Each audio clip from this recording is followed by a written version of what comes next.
We cover lots more on that, how they did not make life in the laboratory on a videotape number 4, where we deal with 20-some lies in the textbooks out of our blue series of tapes. Our fishy friend returns. Fifthly, we would have to have macroevolution. Macroevolution is the evolution in separated gene pools. In other words, if there is no gene flow, it's macroevolution. In an evolutionary context, species are delimited through independent lineages, i.e., no gene flow. This means that, contrary to Mr. Hovind, speciation is a macroevolutionary process.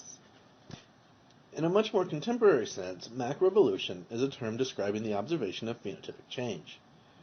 And, for the record, yes, it is observed quite often. Just flip through a family photo album. That's where one animal changes to a different kind of animal. Not a different species, but a different kind. If Mr. Hovind knows what a kind is, he is certainly keeping it a secret. Let's all wait with bated breath. We all know what great example is next.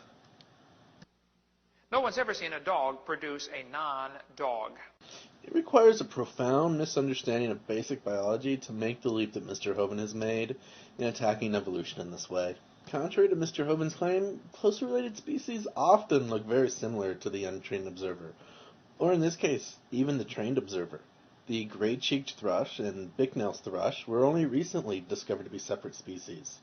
And in this case, it's a very important distinction, since bicknail thrush is considered threatened. But the evolutionist has to believe that the dog came from a rock.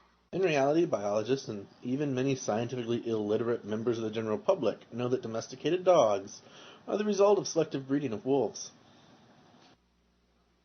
If you go back far enough in time. Actually, it would be the last common ancestor. Domesticated dogs are easily traced back to wolves. Wolves can be traced back through Canidae to Caniformia, and Carnivora through the Miacids about 42 million years ago. Miacids were primitive members of Carnivora descended from other eutherians. Eutherian is just a big fancy word that means mammals. From there, the phylogeny of dogs follows the phylogeny of mammals, all the way back down to the last common ancestor. Not a rock. And it happened slowly, of course. Unless you're from Harvard, then it happened quickly. That was a poorly veiled attack on the late Stephen Jay Gould. Dr. Gould was a profound paleobiologist who put forward a hypothesis of rapid bursts of dramatic change, punctuating slow, constant change. While it is easy for Mr. Hovind to utterly butcher Dr. Gould's work before a largely ignorant audience, we prefer to allow Dr. Gould to explain punctuated equilibrium in his own words. A new species can arise when a small segment of the ancestral population is isolated at the periphery of the ancestral range. Large, stable central populations exert a strong homogenizing influence. New and favorable mutations are diluted by the sheer bulk of the population through which they must spread. They may build slowly in frequency, but changing environments usually cancel their selective value long before they reach fixation. Thus, phyletic transformation in large populations should be very rare, as the fossil record proclaims. But small, peripherally isolated groups are cut off from their parental stock.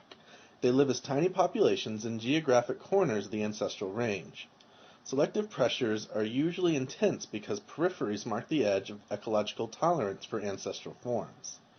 Favorable variations spread quickly. Small peripheral isolates are a laboratory of evolutionary change. What should the fossil record include if most evolution occurs by speciation in peripheral isolates? Species should be static through their range because our fossils are the remains of large central populations.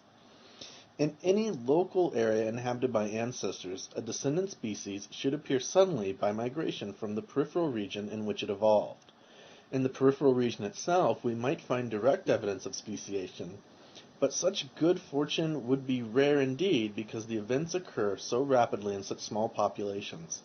Thus, the fossil record is a faithful rendering of what evolutionary theory predicts, not a pitiful vestige of a once bountiful tale. It all just sounds so reasonable when the person describing it understands the concept. Sixthly, we would have microevolution. If macroevolution dealt with isolated gene pools, microevolution must work within the same gene pool. The shifting frequency of alleles within a population describe the observed changes. In a contemporary sense, microevolution is used to describe genotypic change. This is where animals change within the same kind. The kind. Mr. Hovind's best-kept secret.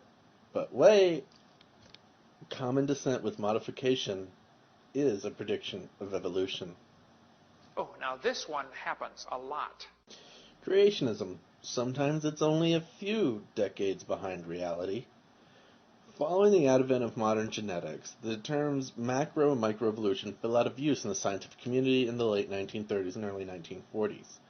By understanding the role that DNA plays in life, biologists understand that those processes are not different or even complementary. They are the same. I don't like the word microevolution. I think it's a confusing term. We ought to just call it a variation, but they call it that, so we're kind of stuck with it. At least he somewhat resisted the urge to fall back into strongman arguments. The first 5 definitions are religious. Only number 6 is really scientific. We're not quite sure where this non sequitur originated, but that is the nature of the fallacy. Maybe it stems from Mr. Hovind's pathological fear of searching for actual publications. So they're going to give kids examples of number 6, and there are billions of those, and try to make them believe that that proves the other 5. One seems to be doing quite a bit of projecting. Unlike the claims made by Mr. Hovind, scientific claims are supported by evidence. And that's how they're winning the argument, folks. The sad reality is that most of the general public is ignorant of evolutionary biology, and, well, biology as a whole. It is this ignorance that creationists like Mr. Hovind prey upon. So, after that fun romp through nonsense, what is the actual definition of evolution in a scientific context? Evolution is the change in the frequency of alleles present in a population through time. Oh, and just for the record, Make a lot of videotapes, over 700,000 videos we've made now in several different languages, none of them copyrighted, none of them copyrighted, none of them copyrighted, none of them copyrighted, none of them copyrighted, none of them copyrighted, none of them copyrighted, none of them copyrighted, none of them copyrighted.